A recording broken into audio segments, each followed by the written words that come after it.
জীবন জীবন জীবন, ইংলিশে লাইফ, বাংলায় জীবন। জীবন জীবন জীবন, এই ছোট্ট একটি লেখা জীবন, ইংলিশে লাইফ, ছোট্ট একটি লেখা। এই জীবন বর্গীয় জ দীর্ঘী ব দৈন্তান্ন, জীবন। এই ছোট্ট একটি লেখার ভিতরে একটা মানুষের, আমাদের একজন মানুষের পুরা, মানে 60 বছর বলেন, 70 বছর বলেন, কিংবা 80 বছর বলেন, কিংবা 100 বছর বলেন, যেই কত বছর বলেন না কেন, এই ছোট্ট জীবন, এই জীবনের ভিতরে একবার ভাবুন, একবার চিন্তা করুন যে জীবন এটা কতটা বড়, কতটা দামি। ছোট্ট জীবন, লাইফ, LIFE, লাইফ, চারটি ওয়ার্ড। আর বাংলাতেও যদি আপনার দীর্ঘিকাটা ধরা হয় তাহলে চারটি, ইংলিশের চারটি লেটার আর বাংলায় চারটি অক্ষর, জীবন। আমাদের এই ছোট্ট জীবনে, এই যে এই ছোট্ট জীবনে, এই ছোট্ট লাইফে কত কিছু না হয়ে যায়, কত কিছুই না হয়। যেদিন থেকে আমরা হচ্ছে যে বাপের হোটেল থেকে বের হয়েছি, সেদিন থেকেই হচ্ছে যে এই জীবনের এই লাইফের উপর দিয়ে ঝড় তুফান, বন্যা, তারপরে সিডার, নার্গিস, এগুলা জীবনের উপর দিয়ে যাইতেই থাকে একের পর এক। বাট এটা যেতেই থাকবে, যতদিন আমরা বেঁচে থাকবো এটা আমাদের জীবনের উপর দিয়ে যেতেই থাকবে।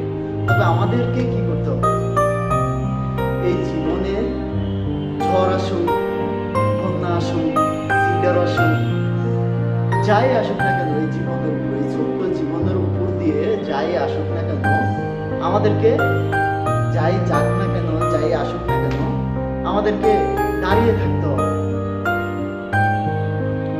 যখন বন্যা আসে, ঝড় হয়, তুফান হয়, তখন গাছপালা সব ভেঙে চুরে ফেলে, আর ওই সময় সকল গাছ নোয়া ফেলে, ডাল ভাঙা ফেলে, ইত্যাদি ইত্যাদি আরো অনেক কিছু।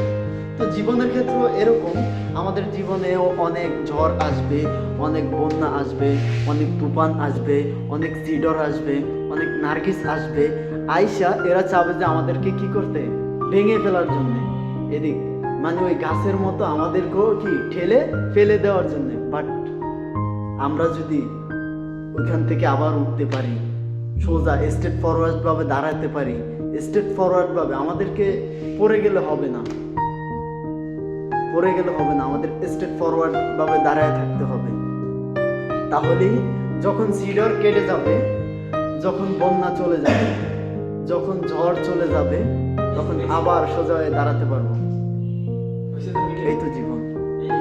জীবন খুবই সংক্ষিপ্ত, খুবই ছোট হলে কিন্তু এটা অনেক অনেক দামি, এটার ভিতরে লুকিয়ে আছে অনেক অনেক দামি কথা।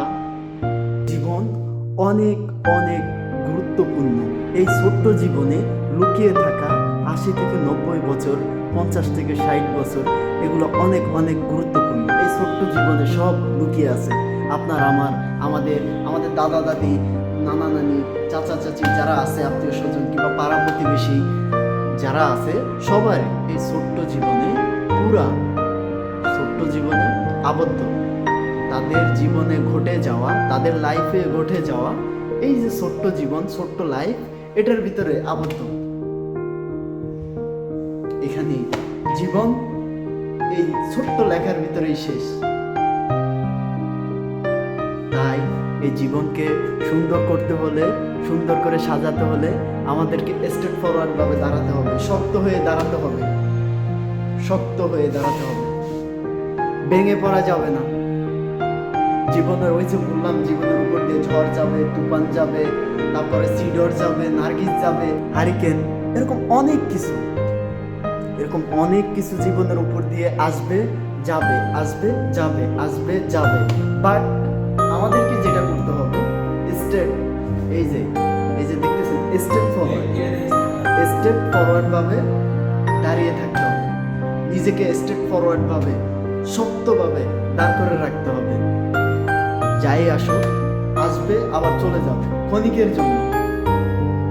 ক্ষণিকের জন্য আসবে। বাধা বিপত্তি যত যাই বলেন না কেন, সবকিছু ক্ষণিকের জন্য আসবে, আবার চলে যাবে।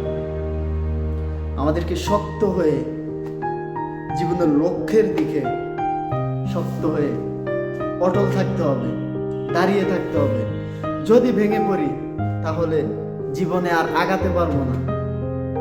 আবার উঠতে হবে, উঠে আবার স্ট্রেট ফরওয়ার্ড ভাবে দাঁড়াতে হবে।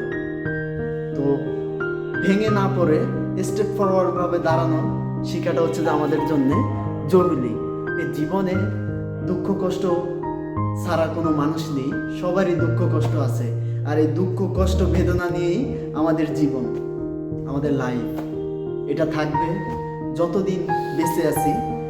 আমি, আপনি, আমরা ততদিন থাকবে।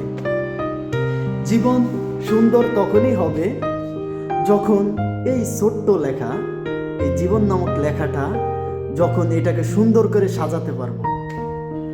4টি লেটারের একটি ওয়ার্ড, এই ওয়ার্ডটাকে যত সুন্দরভাবে পরিচালনা করতে পারবো, কারণ এই ওয়ার্ডটাই, এই শব্দটাই জীবনের সাথে, আপনার আমার লাইফের সাথে, আপনার আমার জীবনের সাথে, বাস্তবতার সাথে এই ওয়ার্ডটা যুক্ত। জীবন, এটাকে যত সুন্দরভাবে সাজাতে পারবে, যে যত সুন্দরভাবে পরিচালনা করতে পারবে, তার জীবন তত সুন্দর হবে। আমরা অল্পতেই ভেঙে পড়ি, আসলে ভেঙে পড়লে হবে না। জীবন তো কোনো দেখতে ছোট হলে কিন্তু এটা ছোট নয়। এই ছোট্ট জীবনে অনেক অনেক কিছু আছে, অনেক অনেক অনেক কিছু শেখার আছে, অনেক অনেক অনেক কিছু জানার আছে আমাদের। আমরা অনেকেই আছি যে খুব অল্পতে ভেঙে পড়ি, খুব অল্পতে ভেঙে পড়া যাবে। আমাদের এটাই মাথায় রাখতে হবে, জীবন, এই জীবনকে, এই যে এই জীবনকে সুন্দর করে সাজাতে হবে। যে বা যা বলুক, কেউ গালি দিবে, কেউ মন্দ করবে, কেউ দেখা গেছে যে মারবে, কেউ পাগল করবে, মানে এরকম নানান ধরনের সমস্যা।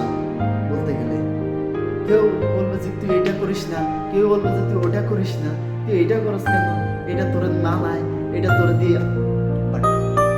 ওই যে বললাম, লক্ষ্য, জীবনের লক্ষ্য ঠিক রাখতে হবে, জীবনের উদ্দেশ্য ঠিক রাখতে হবে। জীবনের উদ্দেশ্য কি সেটাকে সেটাকে বের করে নিয়ে আসতে হবে। জীবনের উদ্দেশ্য কি চাচ্ছেন আপনি, কি চাচ্ছি, এটাকে বের করে এনে ওই উদ্দেশ্য অনুযায়ী, ওই লক্ষ্য অনুযায়ী চলতে হবে।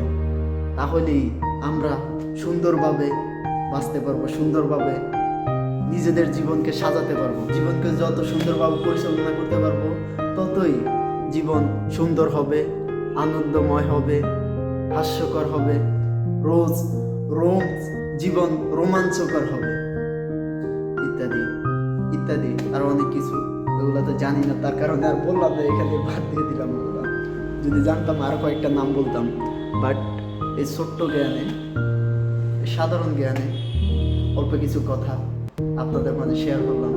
তো আপনারা অনেকেই আমার ভিডিও দেখেন কিন্তু লাইক দেন না, সমস্যা নাই, ইনশাআল্লাহ আল্লাহ যদি চায় একদিন তো দিবেন ইনশাআল্লাহ।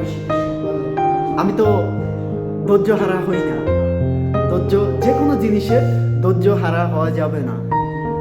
ওই যে বললাম না যে লক্ষ্যের দিকে অটল থাকতে হবে। লক্ষ্য ঠিক আছে, আপনি লাইক দিচ্ছেন না, ফলো দিচ্ছেন না, সাপোর্ট করতেছেন না, সমস্যা নেই, ইনশাআল্লাহ আপনি না দিলেও আরেকজন দিবে আছে ইনশাআল্লাহ। ওই যে ওইটা হচ্ছে যে আরেকজন দিবে, সেই ব্যবস্থা করে দিবে। বাট আজকে আমি চেষ্টা করব, আমি শুধু চেষ্টা করব, দেওয়ার মালিক অবশ্যই দিবে। কিন্তু আমাকে এই যে যতদিন পর্যন্ত হবে না ততদিন পর্যন্ত আমাদের অপেক্ষা করতে হবে। আর আমাদের অনেকের ভিতরেই এটা নেই, এই ধৈর্যটা, এই সহ্যটা, এই অপেক্ষাটা, এটা হচ্ছে যে আমাদের অনেকের ভিতরে নেই। যার কারণে আমাদের অনেক সময় দেখা যায় যে জীবনের ভালো একটা মুহূর্তে যায়ও আমরা খুব খারাপ পরিস্থিতি থাকে আমাদের।